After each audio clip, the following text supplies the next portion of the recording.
एक टाइम था जब हाउसफुल नाम सुनते ही थिएटर में हंसी के धमाके सुनाई देते थे।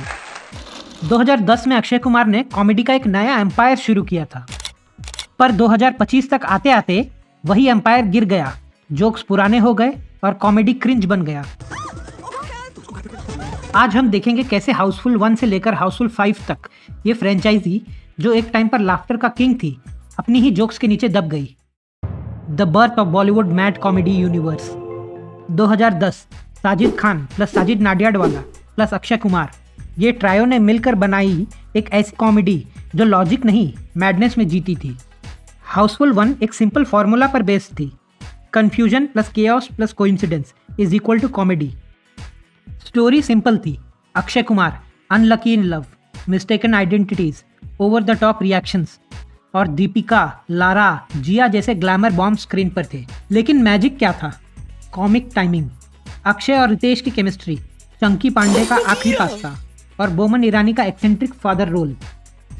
मूवी में लॉजिक का सत्यानाश था, पर उस टाइम ऑडियंस को चाहिए था non-stop laughter. Result blockbuster hit. Housefull ने बॉलीवुड में कंफ्यूजन कॉमेडी का नया ट्रेंड स्टार्ट कर दिया था। Housefull 2 the peak of madness.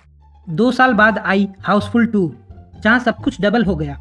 Double cast, double confusion, double laughter. Akshay, Ritesh, John Abraham, Shreyas Talpade और हीरोइंस के नाम गिनने में ही 10 सेकंड लग जाते थे। इस बार थीम थी फेक ग्रूम्स और फैमिली फ्यूड्स। लेकिन इंटरेस्टिंग बात ये थी, इस फिल्म में साजिद खान ने कंट्रोल्ड केओस रखा था।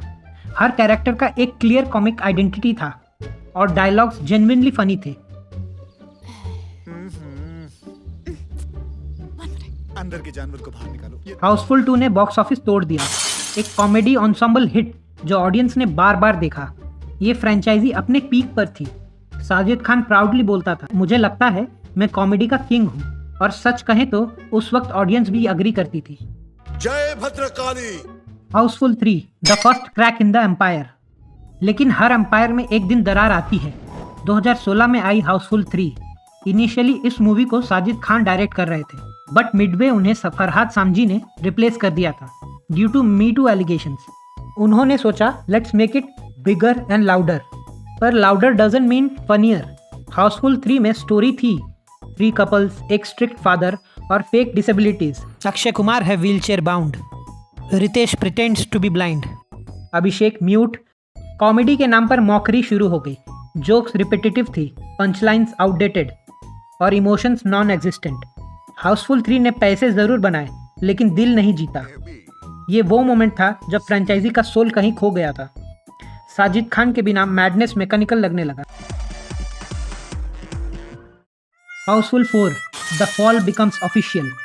फिर आई 2019 की हाउसफुल 4 और इस बार मेकर्स ने सोचा आजकल रीइंकार्नेशन चल रहा है, तो चलो हम भी बना लेते हैं कॉमेडी रीइंकार्नेशन। इस मूवी का आइडिया पेपर पर यूनिक था। 600 साल पुरानी लव स्टोरी जो 2019 में दोबारा मिलती है, लेकिन execution CGI cartoons, weird wigs और जोक्स जो 90s में भी काम नहीं करते।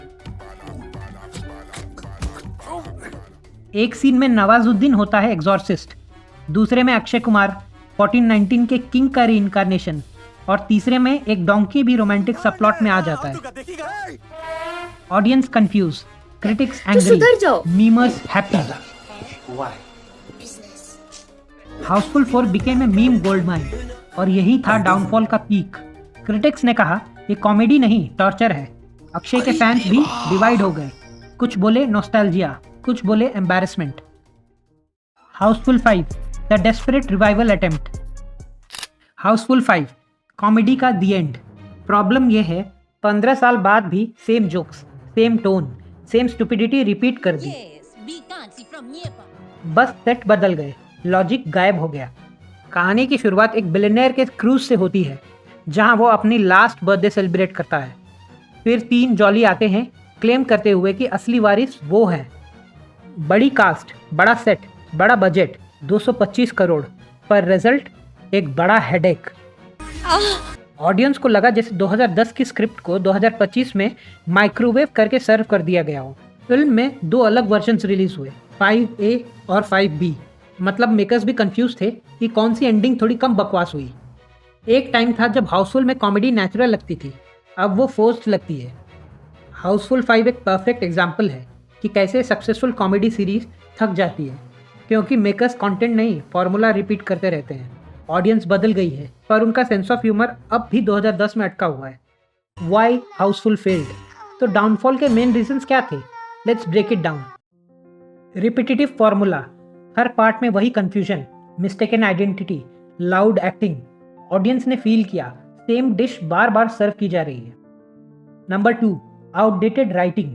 हाउसफुल 1 और 2 के टाइम पे फिजिकल कॉमेडी चलता था, आज ऑडियंस चाहती है सिचुएशनल विट, जैसे स्त्री या dream girl. Number 3, director swap chaos. Sajid Khan गया, फरहाद सामजी आए, फिर क्रिएटिव टोन पूरा हिल गया। कॉमेडी में कंटिन्यूटी का सोल खत्म हो गया। Number 4, Akshay Kumar fatigue. 4-5 movies हर साल, हर फिल्म में एक सिमिलर कॉमिक पर्सोना, फ्रेशनेस मर गई। Audience evolution, internet generation has changed. अब उन्हें बस मीम कॉमेडी नहीं, स्मार्ट ह्यूमर चाहिए। Housefull still behaves like it's 2010। Legacy and impact, पर एक बात माननी पड़ेगी, हाउसफुल ने बॉलीवुड को कॉमेडी यूनिवर्स का कॉन्सेप्ट दिया है। इसने स्टार्स को एक साथ स्क्रीन पर लाने की हिम्मत दिखाई। और अगर हम ऑनेस्टली बोलें, हाउसफुल 1 और 2 अब भी रिवॉचेबल है। उनका केओस इनोसेंट था, उनका मैडनेस प्योर था। बस प्रॉब्लम ये हुई, फ्रेंचाइजी अपने खुद के जोक्स को ही रिंस और रिपीट कर रहा है, और जब कोई जोक रिपीट होता है वो फनी नहीं, फ्रस्ट्रेटिंग बन जाता है। हर कॉमेडी का एक गोल्डन एरा होता है, और हाउसफुल ने अपना लिख दिया था 2010-2012 में। आज जब हम उस फ्रेंचाइजी को देखते हैं तो याद आता है वो टाइम जब कॉमेडी सिंपल थी और लाफ्टर जेन्युइन। आज हाउसफुल सिर्फ एक फ्रेंचाइजी नहीं, एक रिमाइंडर है कि हर एम्पायर, वो चाहे लाफ्टर का हो या लॉजिक का, कभी ना कभी गिर जाता जरूर है। तो आप बताओ, क्या हाउसफुल फ्रेंचाइजी को और मूवीज बनानी चाहिए या उन्हें भी इसे टाटा बाय बाय कर देना चाहिए? घर वाली से बाहर वाली अच्छी लगती है।